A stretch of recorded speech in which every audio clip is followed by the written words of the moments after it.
पिछले पीरियड के अंदर हमने अम्लों के बारे में जाना था। अम्ल क्या होते हैं, अम्लों की क्या क्या विशेषताएं होती हैं और कुछ अम्ल किस प्रकार यानी कौन कौन से स्रोतों से प्राप्त किए जाते हैं उनके बारे में, अर्थात कौन से अम्लों को खनिज अम्ल कहा जाता है, कौन से अम्लों को कार्बनिक अम्ल कहा जाता है, उनके बारे में मैं चर्चा की थी।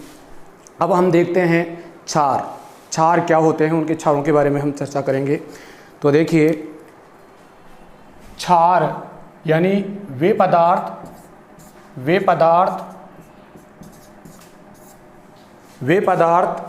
जो अम्लों से अभिक्रिया करके अपने समस्त गुण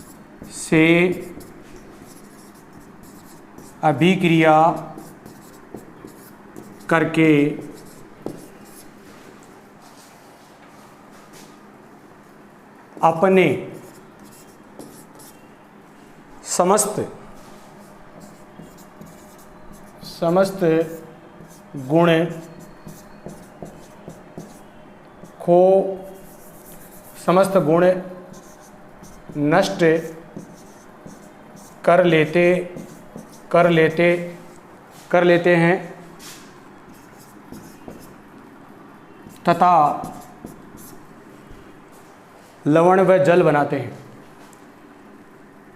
तथा लवण व जल बनाते हैं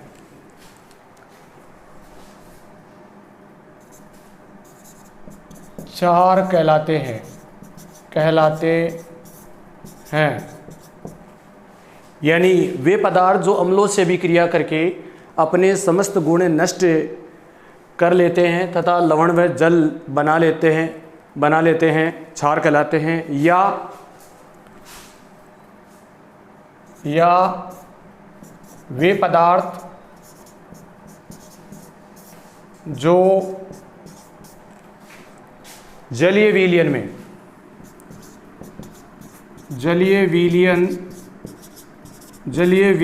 में आयनित या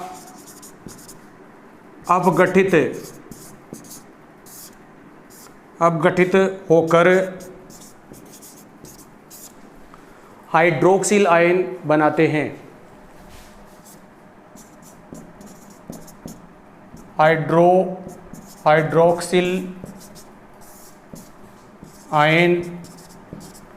हाइड्रोक्सिल आयन यानी OH-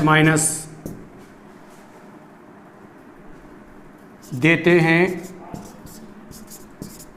उन्हें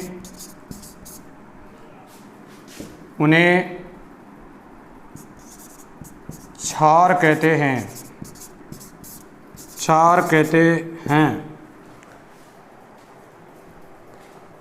यानी वे पदार्थ जो जलीय विलयन में आयनित होकर या अपघटित होकर हाइड्रोक्सिल आयन यानी OH- आयन देते हैं, उन्हें क्षार कहते हैं। इसके बाद में हम बात करते हैं क्षारों के गुण या विशेषताएं देखते हैं।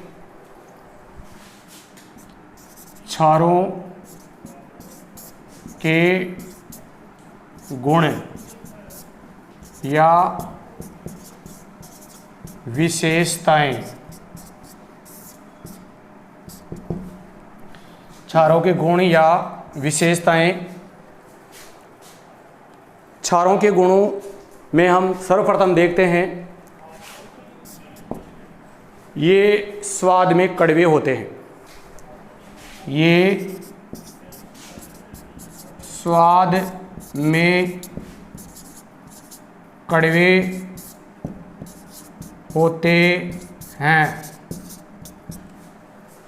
में कड़वे होते हैं, यानी इनको चख कर के देखें तो ये स्वाद में कड़वे होते हैं तथा इनका जो स्पर्श होता है वो साबुन जैसा होता है। तो अगला हम इसकी विशेषताओं के अंदर देखते हैं,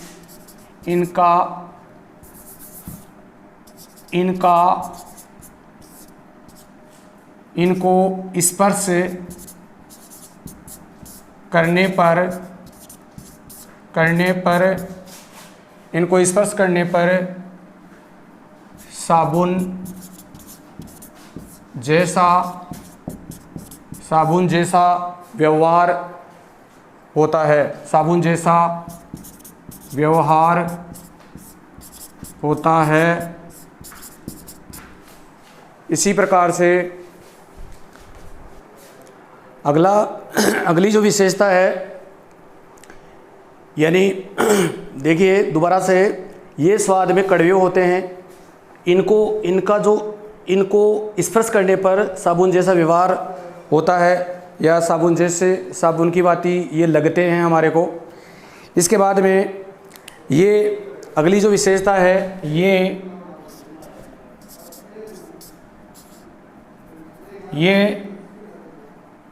लाल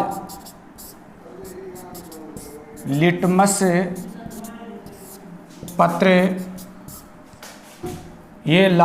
पत्र को नीला कर देते हैं।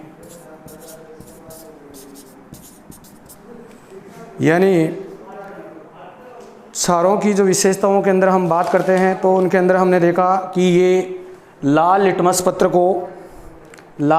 पत्र को नीला कर देते हैं, जबकि हमने अम्लों के अंदर ये देखा था कि वो नीले लिटमस को लाल करते हैं, जबकि ये जो क्षार होते हैं वो ये लाल लिटमस पत्र को नीला कर देते हैं। अगली जो विशेषता हम देखते हैं कि ये अगली जो विशेषता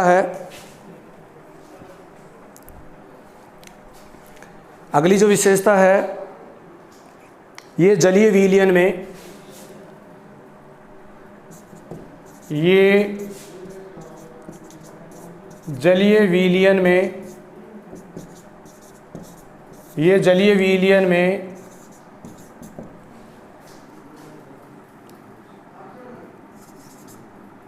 आयनित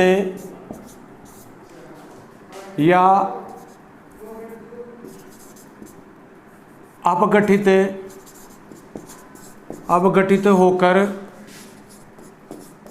अपघटित होकर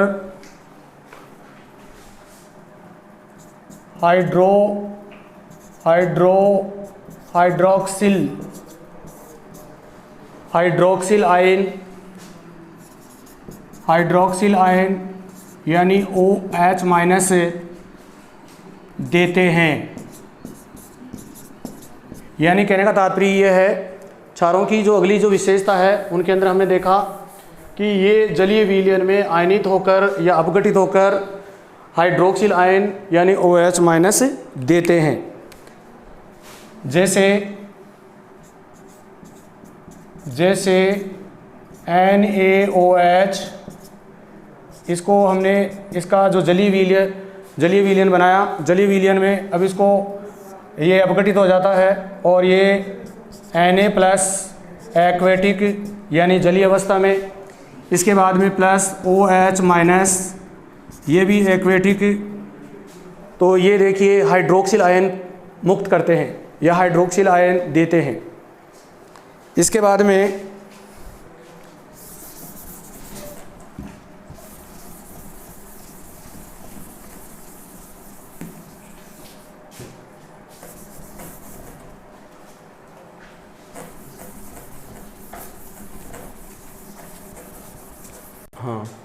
यानी हाइड्रोक्सिल आयन,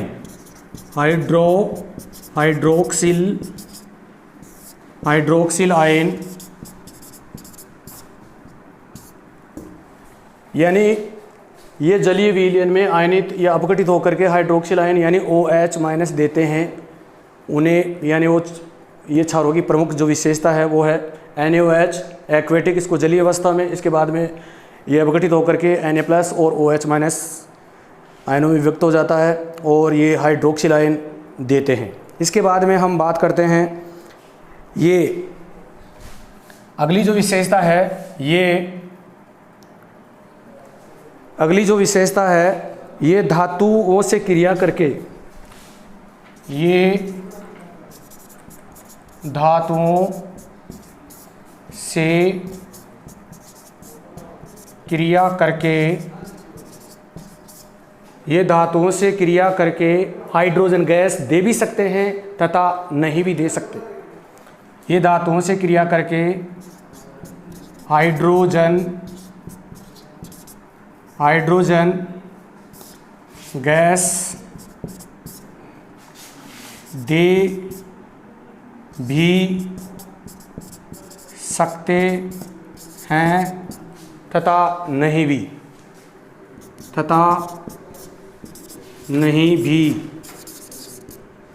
यानी कहने का तात्पर्य यह है कि ये जो क्षार होते हैं ये धातुओं से क्रिया करके हाइड्रोजन गैस दे भी सकते हैं तथा नहीं भी दे सकते। इसके बाद में हम बात करते हैं अगली जो विशेषता है, ये अधातु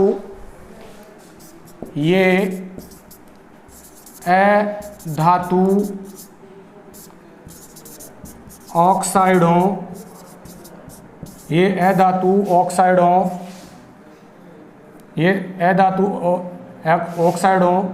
से क्रिया करके, ये अधातु ऑक्साइडों से क्रिया करके लवण एवं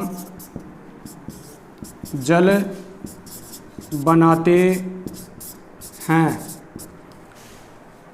देखिए इसके लिए जैसे CO2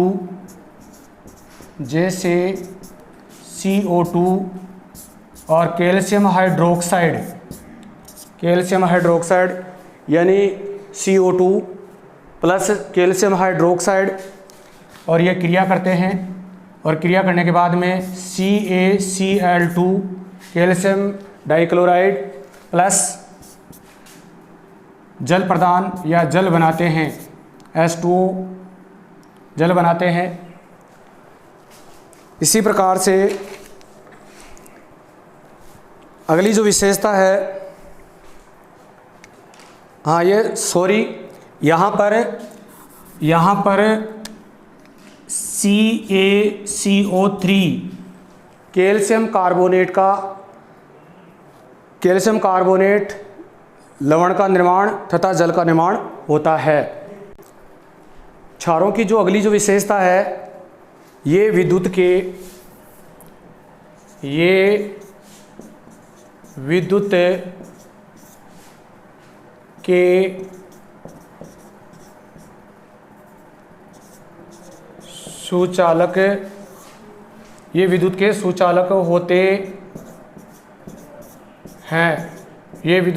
सुचालक होते हैं। अर्थात ये जलीय विलयन में हाइड्रोक्सिल आयन देते हैं, तो ये विद्युत का चालन या विद्युत के सुचालक की व्यवहार करते हैं। इसके बाद में अगला जो विशेषता है, इनमें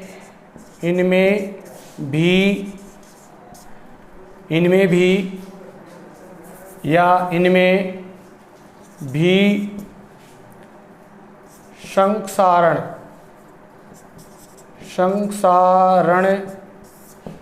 का गुण पाया जाता है। यानी अम्लों के अंदर हमने देखा था पहले कि अम्ल भी विद्युत के सुचालक होते हैं तथा और अम्लों में भी संक्षारण का गुण पाया जाता है। इसी प्रकार से क्षारों के अंदर भी क्षार भी वो जलीय विलयन में हैं, वो विद्युत का सुचालक की भांति व्यवहार करते हैं या सुचालक होते हैं। इसी प्रकार से इनमें अम्लों की भांति अम्लों की तरह ही इनमें भी संक्षारण का गुण पाया जाता है। आगे देखते हैं हम कुछ क्षारों के उदाहरण। कुछ क्षारों के उदाहरण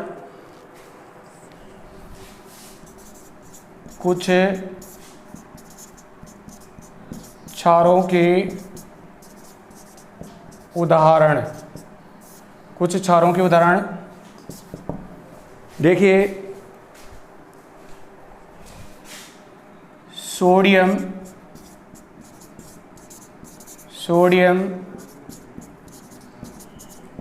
hydroxide, sodium hydroxide. Sodium hydroxide का अणुसूत्र NaOH, NaOH जो कि एक प्रबल क्षार है। इसको हम कास्टिक सोडा भी कहते हैं। इसे कास्टिक सोडा भी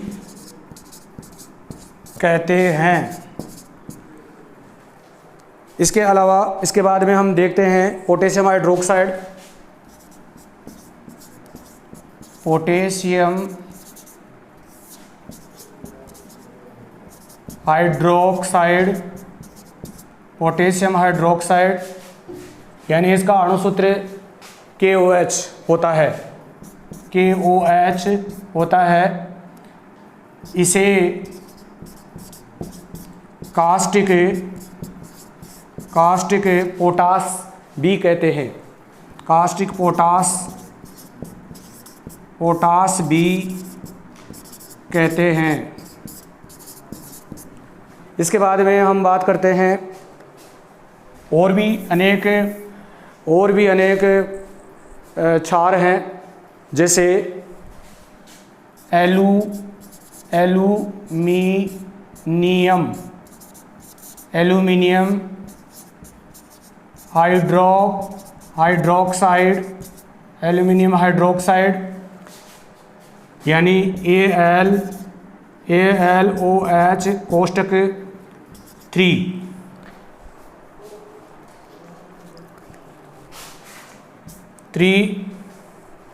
एल्यूमिनियम हाइड्रोक्साइड। इसी प्रकार से हम देखते हैं अमोनियम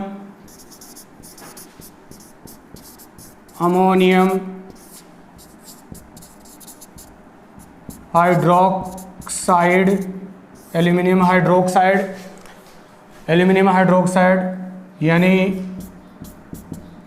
अमोनियम हाइड्रोक्साइड यानी NH4OH। तो इन क्षारों के जो नाम है, रासायनिक नाम है तथा इनके जितने भी जो अणुसूत्र हैं, उन अणुसूत्रों को आपको ठीक प्रकार से याद करना है, क्योंकि ये आगे चल करके इनकी जो उपयोग हैं, इनका जो निर्माण है, उनके बारे में हम देखेंगे। इसके बाद में हम बात करते हैं मैग्नीशियम हाइड्रोक्साइड।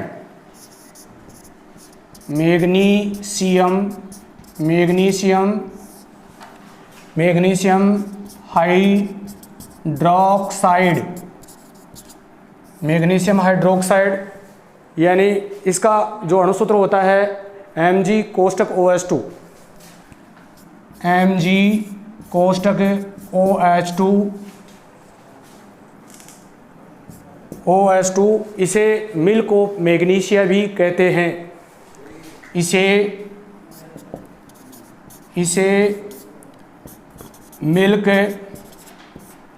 ऑफ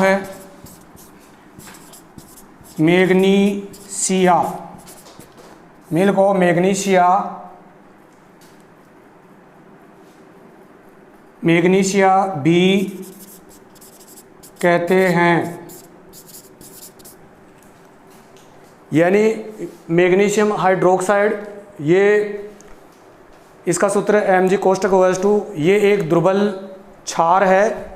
इसे मिल्क ऑफ मैग्नीशिया भी कहते हैं। जब इसकी pH का मान हम ज्ञात करेंगे तो इसकी pH का मान 10 होगा या 10 आता है। तो देखते हैं, अब हमने अम्लों के बारे में देख लिया, क्षारों के बारे में देख लिया। अब हम देखते हैं लवण के बारे में। लवण वे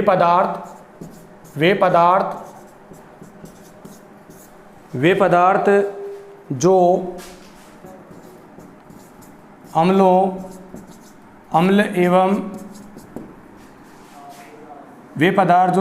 एवं क्षार की क्रिया द्वारा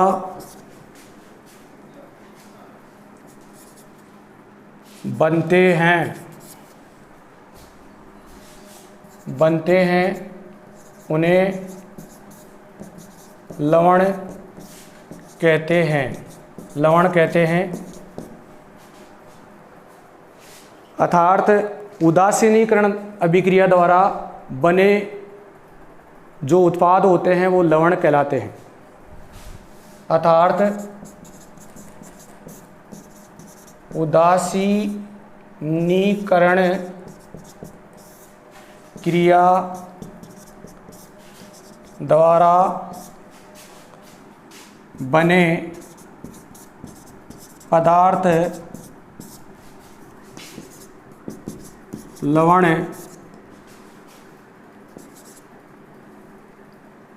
कहलाते हैं। देखिए, अब उदासीनीकरण क्रिया द्वारा बने पदार्थ लवण कहलाते हैं, तो उदासीनीकरण अभिक्रिया होती क्या है? जो अम्लों की क्रिया क्षारों से या क्षारों की क्रिया अम्लों से की जाती है तो लवण व जल बनते हैं और एक उदासीन विलयन का निर्माण होता है। इस क्रिया को ही हम उदासीनीकरण अभिक्रिया कहते हैं। तो उदासीनीकरण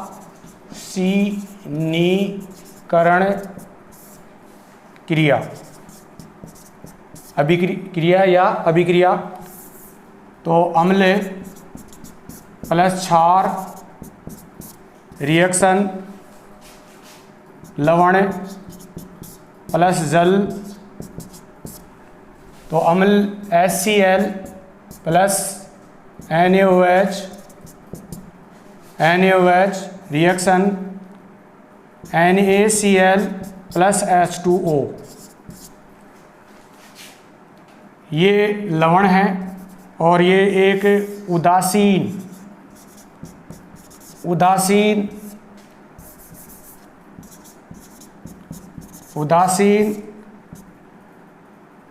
विलयन जिसकी pH का मान 7 होता है। इस प्रकार से जब अम्लों की क्रिया क्षारों से या क्षारों की क्रिया अम्लों से की जाती है तो उत्पाद के रूप में लवण व जल बनते हैं तथा एक उदासीन विलयन का निर्माण होता है। इसकी pH का मान 7 होता है तथा जब इस अभिक्रिया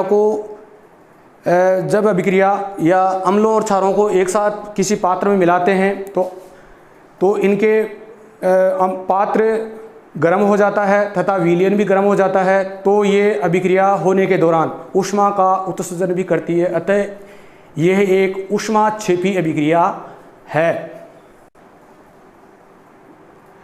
ये ऊष्माक्षेपी अभिक्रिया यानी अभिक्रिया होने के दौरान, यानी जब अम्लों की क्रिया क्षारों से की जाती है या क्षारों की क्रिया अम्लों से की जाती है तो लवण और जल बनता है, साथ में ऊष्मा का उत्सर्जन भी होता है। अर्थात जिस रासायनिक अभिक्रिया में अभिक्रिया होने के दौरान ऊष्मा का उत्सर्जन होता है उसे ऊष्माक्षेपी अभिक्रिया कहते हैं। अतः ये जो उदासीनीकरण अभिक्रिया है वो एक प्रकार की ऊष्माक्षेपी अभिक्रिया है।